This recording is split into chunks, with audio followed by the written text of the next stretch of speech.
What's the recipe, though, now going forward for that phase two that Ahmed Rashid was talking about, which is direct talks between the Afghan government and the Taliban? Well, now comes the hard part, right? I mean, Zal Khalilzad has sort of plucked the low-hanging fruit.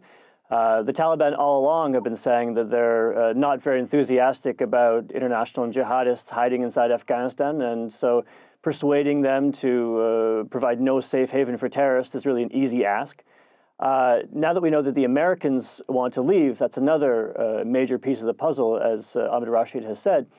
And the final two pieces of the puzzle, getting to some sort of a ceasefire and starting some sort of a conversation inside Afghanistan among all the various factions about the political future of the country, those are the really hard parts coming up. And we don't even know yet the structure of those talks. You say that it would be a conversation between the Taliban and the Afghan government. So, I mean, it should at least be that, because there are lots of other political factions in Afghanistan that will want a piece of the action.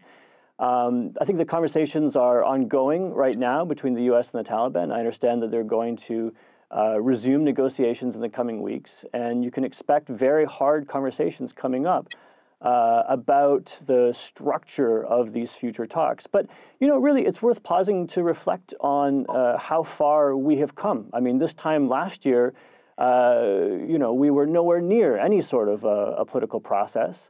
The war in Afghanistan is now the biggest conflict in the world. It's bigger than the war in Yemen. It's bigger than the war in Syria.